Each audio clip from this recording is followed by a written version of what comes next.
Cześć wszystkim, witajcie w nowym filmie na moim kanale. Dzisiaj przychodzę z planami czytelniczymi na kwiecień. Nie jest ich dużo, ale są one bardzo ciekawe według mnie. Pierwsza, przechodzę już po prostu do filmu, nie będę przedłużać. Pierwsza z książek to jest w zasadzie autor, którego chcę przeczytać w kwietniu, wylosowany z tego challenge'u mojego 12 autorów na 12 miesięcy. Jest to Frank Herbert i zastanawiam się właśnie, czy przeczytać drugi tom Duny, czy przeczytać opowiadania Franka Herberta, które też mam u siebie, także tutaj jeszcze nie zadecydowałam co, ale ten autor na pewno się pojawi. Kolejna książka to jest w zasadzie świeżynka u mnie, ale u kogoś na pewno stała już na półce. Jest to Świat zagrożony Artura Conan Doyle'a, a w zasadzie Sir Artura Conana Doyle'a. No i tutaj w zasadzie wiem, że będzie coś o dinozaurach, co jest bardzo ciekawe. I cena książki bardzo mi się spodobała, bo tutaj jest cena, nie wiem czy zobaczycie, 9,50 za książkę. Ja ją znalazłam na regale z książkami za darmo, więc ja nic nie płaciłam, ale kiedyś te ceny książek bardzo mi się podobały. Teraz już trochę mniej są przystępne. I w tym jakby TBR-ze będzie sporo takich starszych książek, bo jakoś mam na nie ochotę, a nie widzę takich rzeczy u innych booktuberów, więc stwierdziłam, dlaczego by nie, i pójdę w coś takiego. I wracając do książki, jest to Świat zagrożony. Ogólnie opis nic nam nie zdradza, więc też za wiele nie wiem. Wiem, że to jest coś z klasyki dziecięcej, bo to jest taka seria, w której pojawiły się też inne książki, i z tej serii mam właśnie Anię z Zielonego Wzgórza. Akurat nie widzicie w kadrze, ale właśnie mam z tej serii, więc fajnie. No i przeczytam, co tutaj jest. Sir Arthur Conan Doyle słusznie uważany jest za ojca współczesnej powieści kryminalnej. Kto wie, czy z kolei Świat zagrożony, którego bohaterom przychodzi stanąć oko w oko z krwiożerczymi dinozaurami, nie dostarczą inspiracji Michaelowi Crichtonowi do napisania Parku Jurajskiego. Kontynuacja tego bestselleru nosi taki sam tytuł jak książka twórcy postaci Sherlocka Holmesa. W zasadzie tak, bo drugi tom właśnie Parku Jurajskiego nosi taki tytuł, a Michael Crichton u mnie się pojawi we wrześniu. Jest zaplanowany, więc na pewno to będzie coś ciekawego przed tamtą powieścią. I żeby trochę dać sobie luzu i tlenu. I na pewno to się szybko będzie czytać, bo są tutaj dość duże litery. Ona nie jest też długa, więc na pewno będzie się przyjemnie ją czytało. Więc taki plan. Kolejna jest to książka autora, którego już czytałam. Książka, którą ja czytałam, to Zakochany przez przypadek. Zaraz odnajdę swoją książkę. Natomiast mam ją po rosyjsku i jest to takie dosyć dziwne wydanie, bo ona jest taka wąska, długa, ciekawe. No i kupiłam ją sobie na promocji za 11,99 z 50 zł i 40 groszy, więc uważam, że dobra oferta była, zwłaszcza, że to jest zagraniczna książka i w innym języku, i na ogół takie książki są dość drogie. Już szukam, bo czytałam w zeszłym roku bodajże Zakochanego przez przypadek. O, taka książka właśnie tego autora, Joachim Blum. I to jest już kolejna, i po rosyjsku to jest Что другие думают во мне, a po polsku to będzie książka Co inni słyszą we mnie. Bo tutaj generalnie jest bohater, który słyszy myśli innych osób i może jakoś wpływać chyba na ich decyzje. I pewnego dnia na progu jego domu pojawia się ta, której myśli nie słyszy, więc jestem ciekawa, jak to się potoczy. I ciekawa historia, bo ta książka była w dwóch wersjach, albo właśnie w takiej z twardą oprawą za 12 zł, albo miękka oprawa, mała książka, czyli kieszonka za 20 zł, więc oczywiście, że wybrałam tę książkę, chociaż ja nie jestem zwolenniczką twardych opraw, bo gorzej się je... Ojeju, tutaj się ktoś przeciąga za kadrem, piękny kawaler.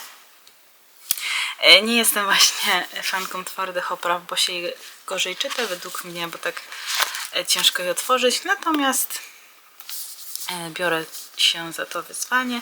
Ta książka też nie jest długa, bo ma właśnie 380 stron, więc myślę, że szybko się przeczyta. No i Joachim Bloom jest właśnie znany z tego, że ma bardziej takie filozoficzne książki i w jego książkach jest takie bardziej właśnie filozoficzne podejście odgadywane, więc jestem ciekawa, jak ta książka mi się spodoba, bo poprzednia właśnie ta spodobała mi się bardzo. Więc taki jest kolejny punkt. Kolejna starsza książka. Tutaj ta cena też jest ciekawa, bo 3 zł kosztowała kogoś kiedyś i to jest fantastyka od Van Voghta. Tylko chciałam zobaczyć, czy jest imię i nazwisko. Arkham, a nie, Arkham House to jest ten, kto wydał to w Stanach. Nie ma. No to generalnie Van Vogt i jego Slan. Nie wiem nic poza tym, że ma taką bardzo badziewną, uroczą w tym wszystkim okładkę. No i że jest to science fiction. Science fiction. No i mamy tutaj w dalekiej przyszłości ludzkość podzielona jest na ludzi i Slanów. Po krótkim okresie rządów Slanów, w którym dochodzi do wojny, władza od setek lat jest w rękach ludzi. Yomi, jeden ze Slanów, ucieka przed tropiącymi go ludźmi, którzy według prawa mogą zabić Slana, a nawet mają taki obowiązek. Po 6 latach ukrywania się odkrywa, że na Ziemi żyje inny gatunek Slanów bezczółkowych. Czy on będzie miał jakieś czółka? Ciekawe. Który od 400 lat toczy wojnę z jego gatunkiem Slanów zwykłych. Kim są nowi Slani? Ilu ich jest? Czy rzeczywiście chcą opanować Ziemię? Kim są i skąd się wzięli Slani? Także taka krótka książka, ale myślę, że treści będzie w niej sporo, bo jest takim dość gęstym maczkiem napisana. Ale ja ostatnio jestem właśnie w takim trybie fantastyki, science fiction, więc to wpisuje się ewidentnie w moje obecne gusta. I na pewno będzie mi przyjemnie czytać tę książkę w kwietniu. Kolejna, już ostatnia z zaplanowanych, jest to książka bardziej reportażowo-podróżnicza i właśnie ona jest do wyzwania, coś teraz strącę, do wyzwania od wydawnictwa Orzeł, czyli mamy tam na każdy miesiąc dany temat. No i tutaj w kwietniu jest książka, której zazwyczaj nie sięgam po gatunek, chociaż gatunek, którego nie czytam. Ja zazwyczaj czytam wszystkie gatunki, nie mam z tym problemu, więc tutaj wybrałam ten, który czytam najmniej. I jest to Podróż dookoła Świętej Krowy od Lucyny Winnickiej.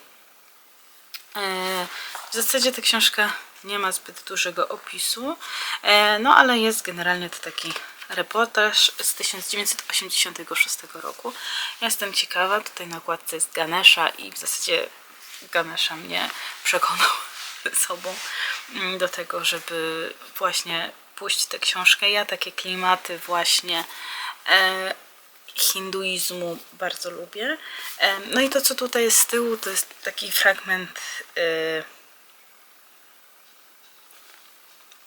książki, no i troszeczkę taki opis, więc przeczytam. Walczyć zaczęły we mnie dwie dusze. Solidna dusza artystki filmowej i zawadiacka podróżniczka reportera.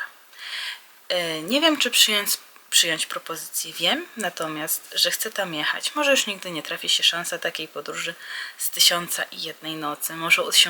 Może uda się wracać południem, Filipiny, Indie, kraje, gdzie tyle tajemnic. Magowie rękami wdzierają się w ludzkie ciała, mnisi żywcem zakopują się w ziemi, dzieci łamią łyżeczki wzrokiem i dotknięciem palców. Zobaczyć na własne oczy i uwierzyć. Pisze Lucyna Winicka o swej pierwszej wielkiej podróży do Japonii, od której zaczęła się jej fascynacja filozofią i systemami medycznymi Dalekiego Wschodu. Lucyna Winicka, znana aktorka, od lat jest również dziennikarką przekroju, na którego łamach ukazała się większość z zawartych w książce relacji z wypraw na kontynent azjatycki. Także coś ciekawego. To jest właśnie podzielone na takie artykuły, więc też się to będzie przyjemnie czytać, tak jak przyjemnie czytało mi się, nie zobaczycie, ale książkę właśnie Wacława Radziwinowicza, Creme de la Kreml, czy Gogol w czasach Google'a. Te książki, bo tam też są właśnie artykuły, więc coś innego, coś ciekawego i coś o Lucynie Winnickiej, bo to zdjęcie, które tutaj jest, ja kojarzę tę panią i chciałabym zobaczyć cokolwiek o niej, czy jeszcze ta osoba żyje, czy coś jeszcze tworzy. A nie, już niestety nie żyje. Zmarła w 2013 roku, więc już jakiś czas temu.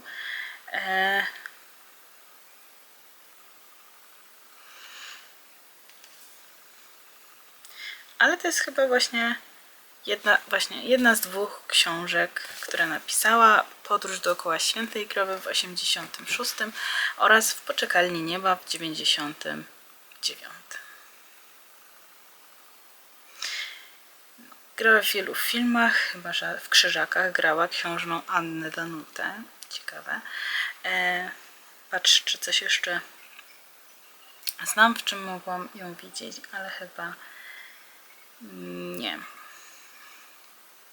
No, także taka pani, taka książka. Jestem tego bardzo ciekawa, bo bardzo lubię te klimaty. Dlatego też jak byłam na tej wyprzedaży w sklepie Mnogi Knig w Warszawie, w Galerii Północnej, to kupiłam właśnie tą książkę o medytacji oraz książkę do jogi, więc takie klimaty się mnie trzymają. Ale obecnie czytam książkę z marcowego autora. Jest to Miles Cameron i Czerwony Rycerz. Podoba mi się ta fantastyka niezmiernie. Jestem w zasadzie nadal w kropce, bo tyle przeczytałam, tyle jeszcze przede mną. Jestem na 315 z 800 iluś stron, zaraz 845 stron mam do przeczytania, więc jeszcze nie w połowie, ale idę ku temu i jestem zachwycona tą książką, pomimo tego, że jest dosyć brutalna, no to świetnie się przy niej bawię, no i cały czas jestem ciekawa, jak potoczą się losy bohaterów i co będzie dalej. Także lecę i ja powracam właśnie do czytania, a z Wami się żegnam, życzę Wam miłego tygodnia, udanego czasu, może spędzonego z książkami. Mam nadzieję, że to wideo Wam się podobało, że jesteście ciekawi moich odczuć na temat tych książek oraz Franka Herberta. No i co? Do zobaczenia w kolejnych filmach. Pa!